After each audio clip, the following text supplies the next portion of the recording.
And it's great to see so many of you. We were like, I think it'll just be a quiet, chilled gathering this morning. Everyone will be snowed in. So well done. Da iawn. So my name's Rachel. I am one of the co-team leaders here at Capel Gweledigaeth. So if it's your first time, massive warm welcome to us here. And as Alan said, we are going to be looking over the next 3 weeks around some of our vision for this next year, and then the fourth week we all get to join in as a church to try and resource some of the specific things that we're going after in this next year. And so everything we kind of do flows out of our mission statement, which is to Dilyn Iesu, adeiladu cymuned a caru môn, follow Jesus, build community and love Anglesey. And so I'm focusing this morning on following Jesus, Dilyn Iesu. What are we going to be pushing into this year so that we are not just a lovely church family, although that is wonderful and we love eating together and hanging out together, but we never want to be people that are just staying the same. We don't want to be a church of Christians that just stay the same and we think we know everything, because God's always got so much more for us, so much more for us to learn and experience of who he is and his presence, and to bring more of his kingdom here on this morn. And we can only do that if we're following him day by day. So as a church, we really are passionate about discipleship, about growing, about learning, and not just because was a maths teacher and so just love learning, but because it's what God calls us to do. When Jesus called his disciples, like, come follow me. Don't just make a decision and then live life and stay the same, but follow me day by day. Learn from me. Come and be my disciples. And over Christmas, I got to go to the cinema twice, which was amazing, because I don't get to go to the cinema very often. And I got to go twice, once with Bethany Clark, and we went to see Wicked. Anyone seen Wicked? How good is it? Yes, I think the girls. Have you been twice, Kate? Yes. If you are a Wicked fan, it really is worth seeing the film. Absolutely wonderful. And that the rest of the Christmas holidays, I've just been singing Defying Gravity around the house, and everyone's getting sick of it. But it's just wonderful if you like musicals. But there's a line in the song, Defying Gravity, that Elphaba, the Green Witch, sings. And it's really stuck with me over the Christmas holidays.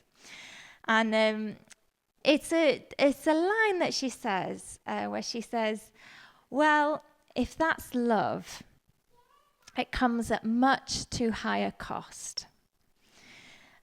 So she's talking about, I was always been worried about losing love, but I guess I've lost it. And then she says, well, if that's love, it comes at much too high a cost. And it's at that point that she makes the decision to follow a path which leads her to becoming the Wicked Witch of the West. Thank you, Hannah, if you're familiar with Wizard of Oz. And it's that decision she makes to say that love, it's not worth it. It's too painful. It's too costly. It hurts too much. It requires too much of me. I have to sacrifice too much. And that line has really stuck with me, because I just love that song and I've been singing it all the holidays.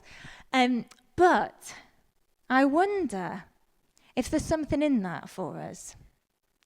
Well, if that's love, it comes at much too high a cost. I don't know about you, something I've noticed as I am entering my mid-30s, kind of an interesting transition that happens, where comfort starts to become much more of a priority. My wardrobe, I had a big wardrobe change where I got rid of all my kind of 20s clothes that no longer felt, they're just actually not very comfortable, I don't want them anymore, and off they went. And even, I notice it with my in-laws when they come, they bring their own pillows. Who else takes their own pillows? I'm looking at Errol. Because comfort, as we get older, gets more and more important, doesn't it? But we like our comfort, don't we? We like safety, we like control, and as we get older, we get more set in our ways, and we just like what we're familiar with, don't we? And so I think there's something for us as a church as we begin this year in this lovely, fancy new building. There's a danger. There's a danger that we get a bit comfortable. Yes. There's a danger, though, that we just start to think, we just want everything nice. And I want, my pillow and it nice and warm. And don't get me wrong, we're not going to turn the heating off. It is lovely to have a nice warm building. But there's a danger that we forget what it means to follow Jesus. And one of the verses, one of the words of Jesus that has really been challenging me over 2024 for us as a church is his call to his disciples. And it's in Luke 9:23 where Jesus said, "Yn adwedodd wrth bawb oedd yno, rhaid I bwy bynnag sydd am fy nilyn ni stopio rhoi nhw eu hunan gyntaf. Rhaid iddyn nhw arberthu eu hunan dros eraill bob dydd a cherdded yr un llwybr â mi. Whoever wants to be my disciple must deny themselves and take up their cross daily and follow me." There's a sacrifice to following Jesus. There's a cost. It can't be some just nice thing on the side.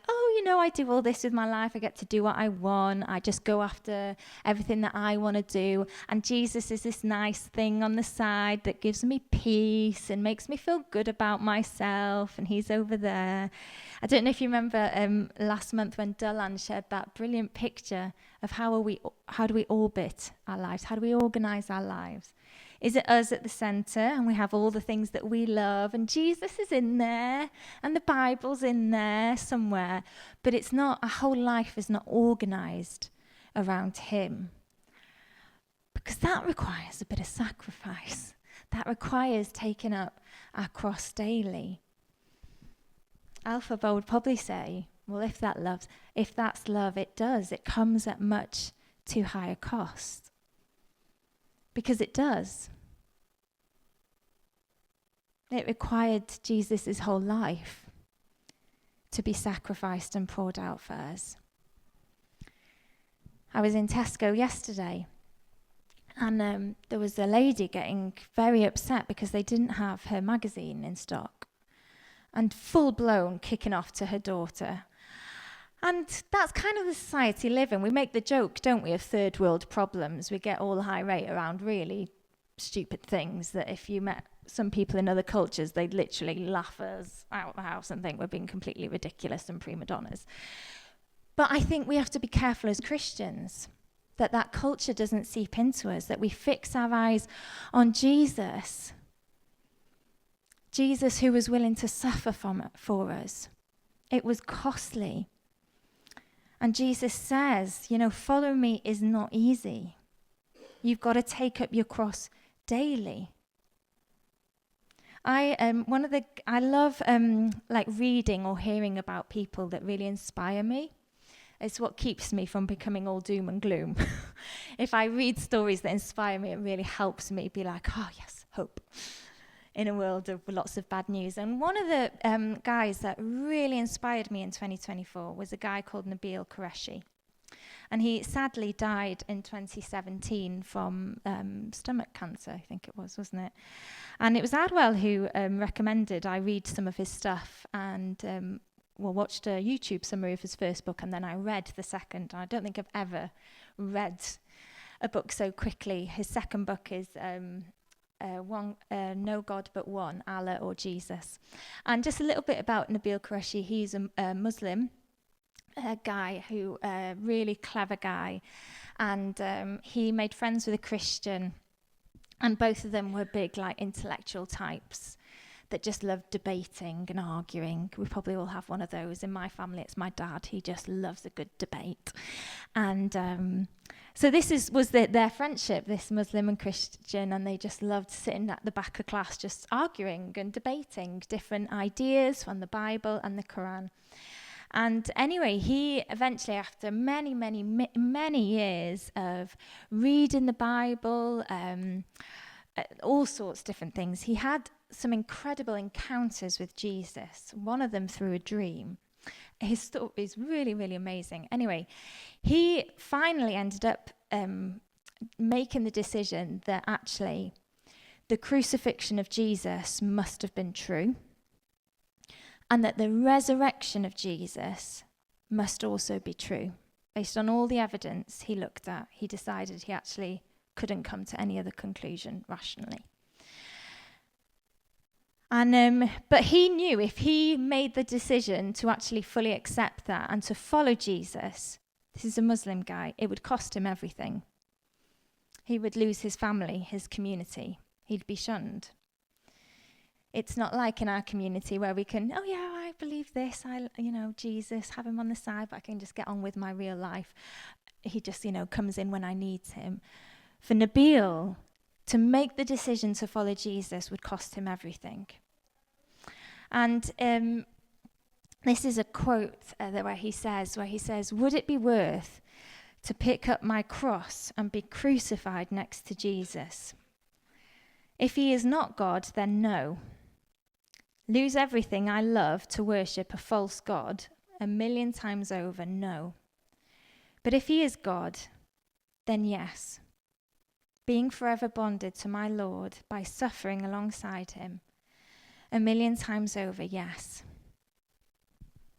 And for me, that really echoes the call of Jesus when he says to his disciples, whoever wants to be my disciple must deny themselves and take up their cross daily and follow me.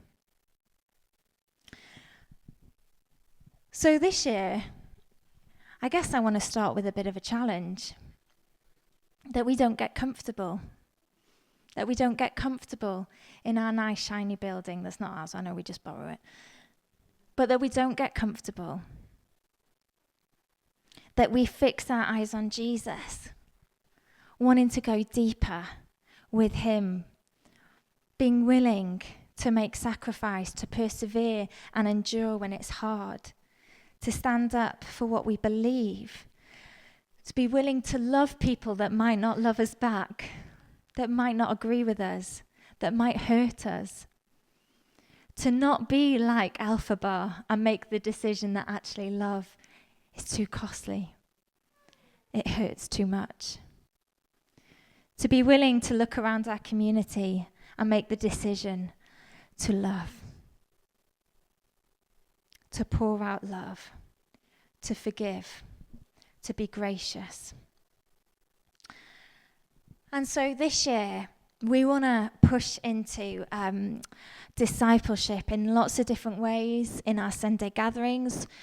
Some of our Sundays over the next year are going to be specific discipleship Sundays, where they're going to have a bit of a different feel. We're going to have different voices speaking in. They're going to be a bit more seminar, a bit more interactive, where it means what does it look like to follow Jesus, where each of us are. So for some of us, it might be sharing, actually, what does it look like to follow Jesus at work? How does it look like to follow Jesus when we reach retirement? How does it look like to reach retirement, to follow Jesus when we become a parent for the first time? What does it mean to follow Jesus as a single person? We're also going to be developing a bit of a toolbox this year for our discipleship one-on-ones. Again, not us doing everything at all, but creating a bit of a base for people like, if you want to learn more about, fasting, or you want to learn more about social justice issues, or how do I grow in tongues and understand that more, that we actually are really hungry for more of God. I want to grow. I want to be all that God has created me to be. And I know that requires my time and my life, to give my life every day to Jesus, to grow and become more like him. We're going to be investing in our kids. It really is amazing.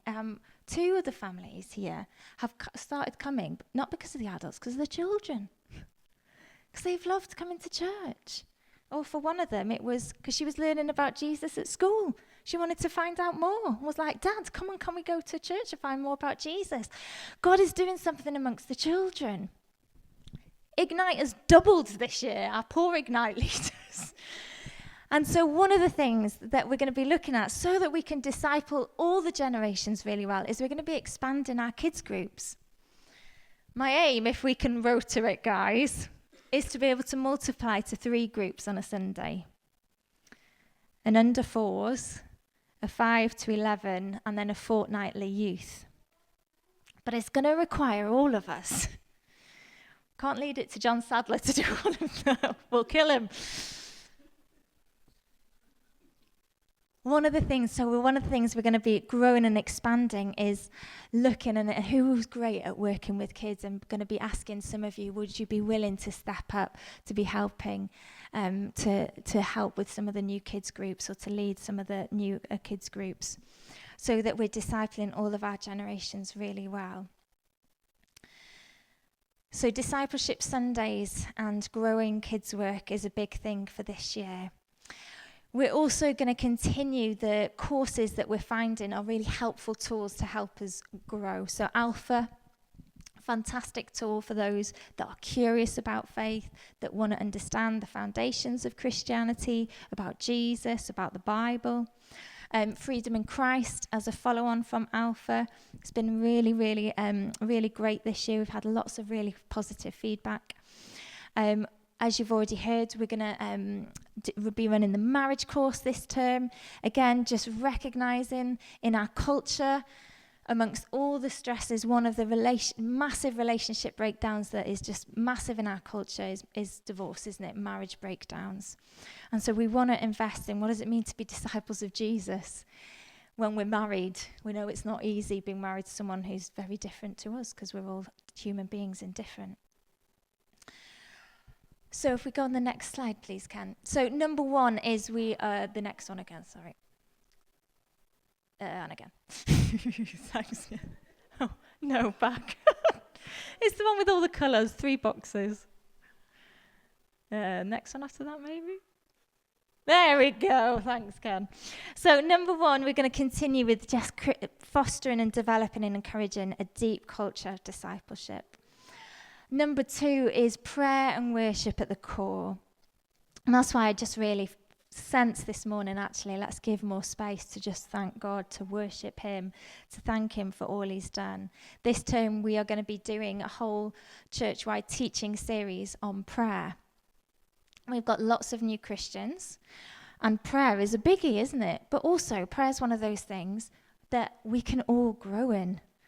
One of the little challenges I've set myself this year, part of me wanting to grow my discipleship is I really want to do more fasting, prayer and fasting. So once a month, I've decided first Monday of the month, I'm going to fast. And I'm going to start just breakfast and lunch because I'm not very good at fasting and I don't want my family to suffer too much. But I want to go deeper in what does it mean to really really intercede on behalf of my community, on behalf of my family and friends. So one of the things as part of our prayer series this term is we're going to be going and using the book. It's a fantastic book, and it's also available in Cymraeg, City where they are. It's been translated by Pete Gregg, How to Pray. So really encourage everyone to grab a copy or to buy a copy off Amazon and let's go through it as a church. Let's this year just get better and more confident at praying. If we are worshipping a relational God, the main way he's given us to interact with him is through the Bible and prayer.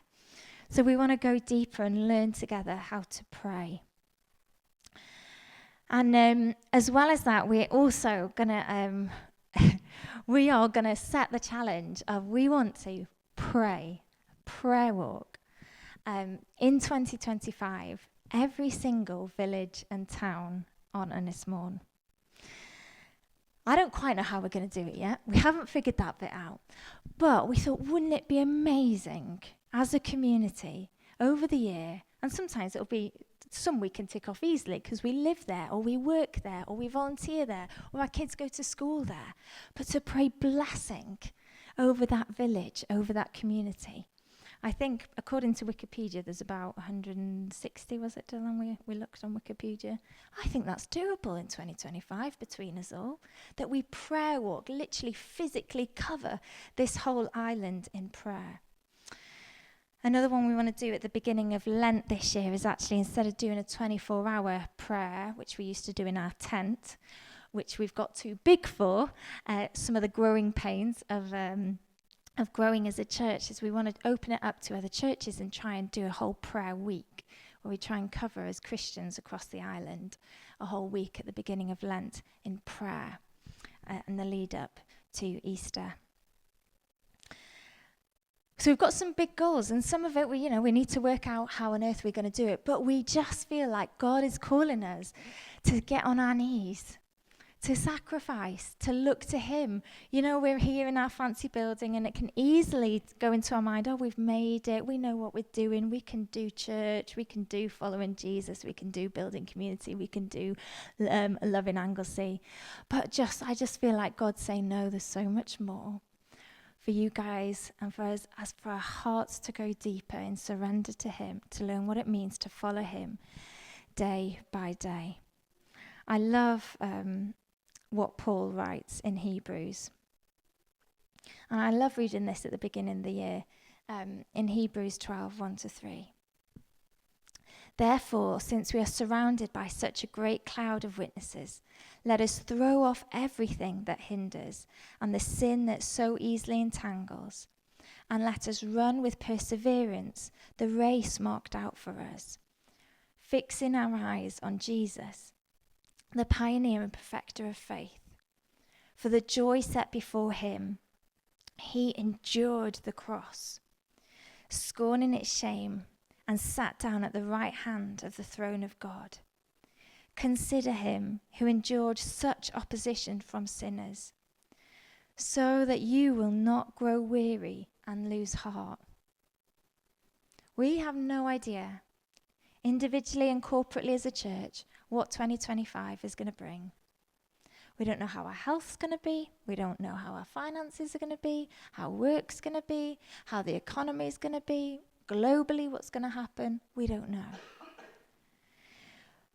But I do know that I want to fix my eyes on Jesus and keep following him, trusting in him, going deeper and deeper into him, the author and perfecter of my faith.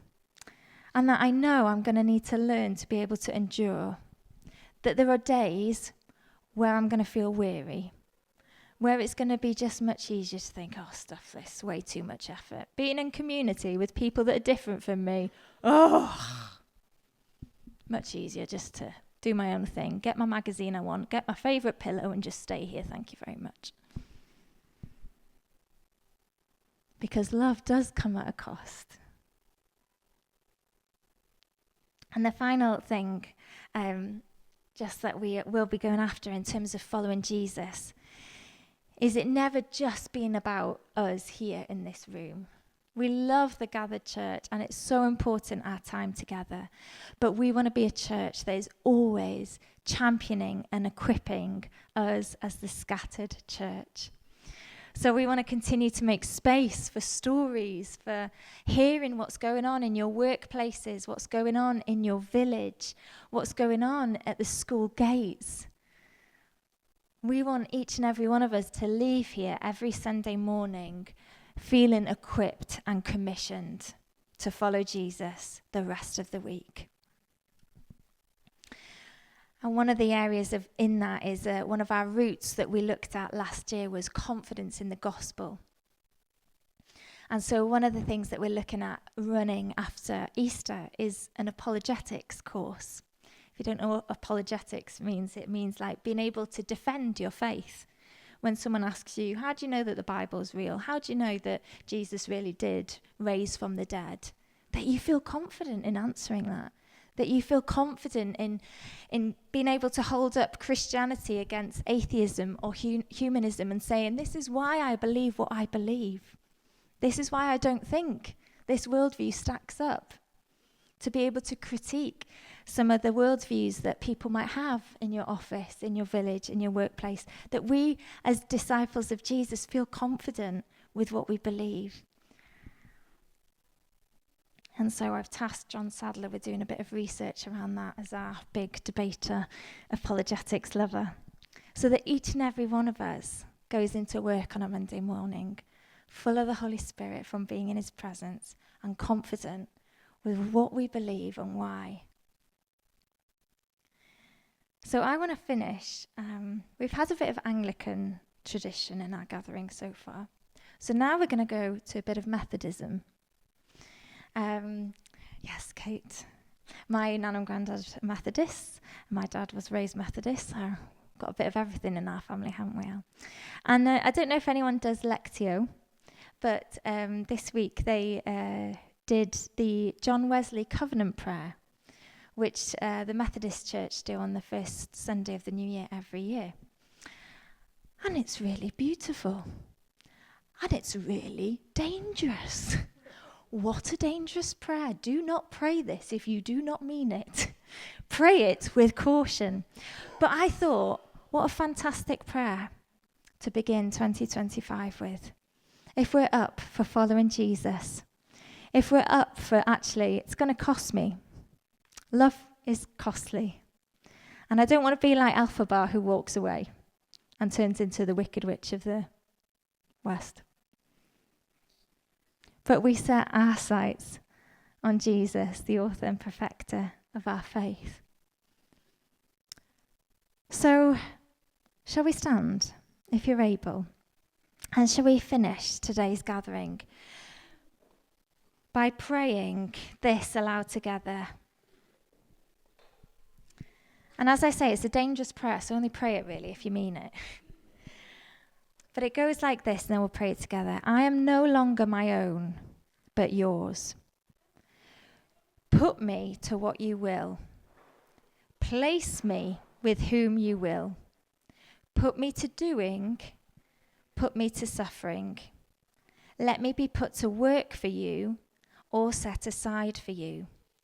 Praised for you or criticized for you. Let me be full, let me be empty. Let me have all things, let me have nothing. I freely and fully surrender all things to your glory and service. And now, O wonderful and holy God, Creator, Redeemer and Sustainer, you are mine and I am yours. So be it. And the covenant which I have made on earth, let it also be made in heaven. So we pray this together.